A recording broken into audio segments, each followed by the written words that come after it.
Em quem votar? Porém, se vos parece mal servir ao Senhor, escolhei hoje a quem servais.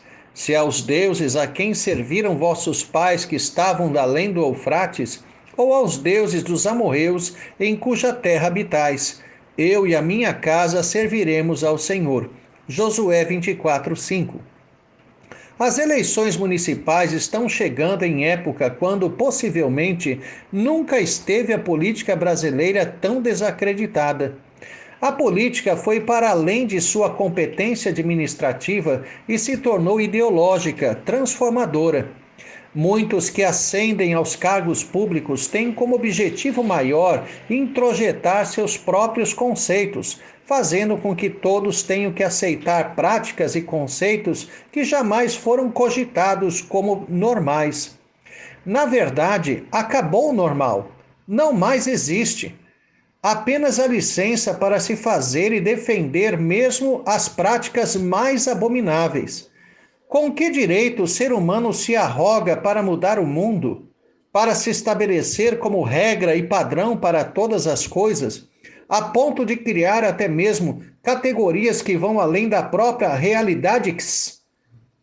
Transformaram o mundo em que nasci e simplesmente me obrigam a ter que aceitar todas as aberrações que foram introduzidas, geralmente contradizendo conceitos que estão alinhados com a ética e a moral das Escrituras.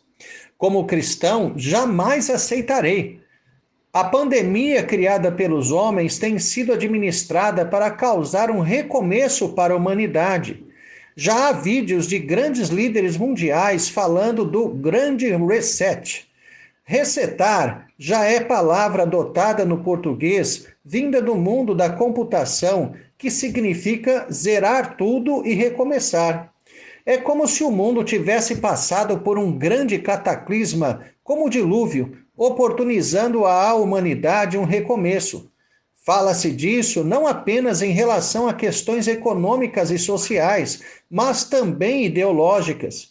É perceptível, especialmente nas mídias, o quanto o feminismo, a homossexualidade e matrizes culturais que não estão ligadas ao cristianismo estão cada vez mais enfatizadas nos comerciais em época de pandemia.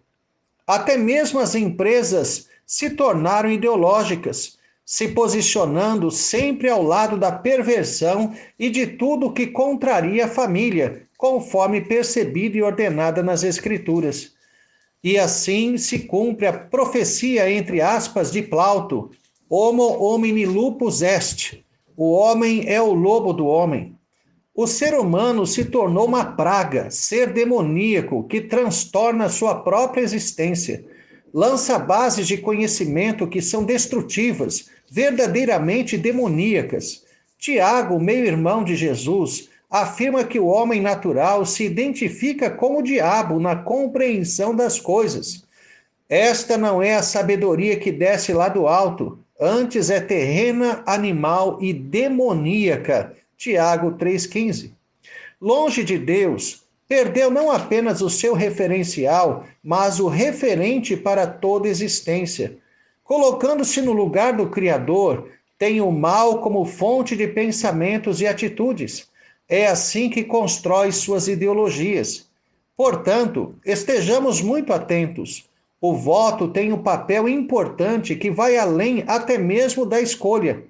Não vejo como cristão a obrigatoriedade de ter que escolher necessariamente entre os candidatos propostos, como se fosse pecado, por exemplo, anular o seu voto. Imaginemos que o antigo Israel fosse uma democracia e em sua eleição tivesse os seguintes candidatos para serem votados: Acás, currículo. Andou nos caminhos dos reis de Israel e até fez imagens fundidas a Baalins. Também queimou incenso no vale do filho de Inom e queimou a seus próprios filhos, segundo as abominações dos gentios que o Senhor lançara de diante dos filhos de Israel. Também sacrificou e queimou incenso nos altos e nos outeiros, como também debaixo de toda árvore frondosa, segundo Crônicas 28, 2 a 4. Manassés, currículo, Fez ele o que era mal perante o Senhor, segundo as abominações dos gentios que o Senhor expulsara de suas possessões, de diante dos filhos de Israel, pois tornou a edificar os altos que Ezequias, seu pai, havia destruído, e levantou altares a Baal, e fez um poste ídolo, como o que fizera Acabe, rei de Israel, e se prostrou diante de todo o exército dos céus e o serviu. Edificou altares na casa do Senhor, da qual o Senhor tinha dito: em Jerusalém porei o meu nome. Também edificou altares a todo o exército dos céus nos 2 átrios da casa do Senhor. E queimou a seu filho como sacrifício, adivinhava pelas nuvens, era agoureiro e tratava com médios e feiticeiros.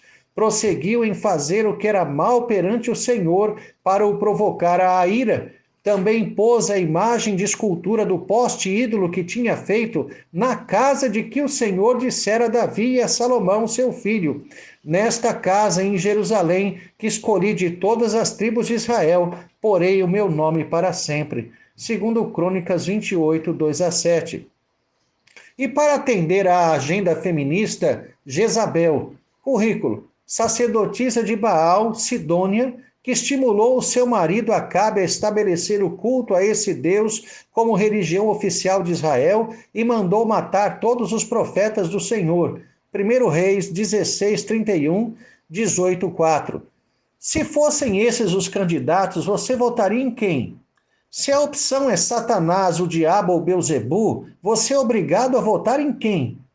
No texto epigrafado, uma vez que a terra prometida já estava virtualmente conquistada, Josué propõe a renovação da aliança. De que lado eles ficariam? Dos deuses da terra que eles tinham conquistado ou aqueles de onde veio Abraão?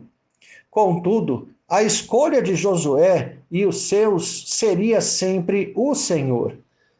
Acredito ser absurda e antibíblica a obrigatoriedade de ter que escolher entre candidatos que não expressam em nada o que dizem as Escrituras, única regra de fé e prática de um crente verdadeiro.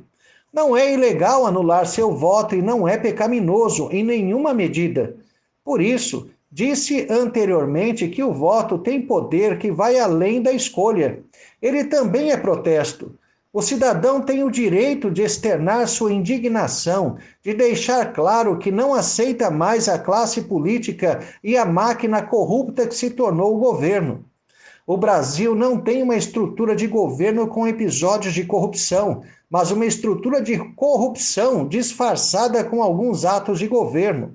Contudo, não é o meu objetivo estimular a todo cristão a anular seu voto, mas a considerar se há candidato que reflita suficientemente o que dizem as Escrituras a quem você possa confiar seu voto.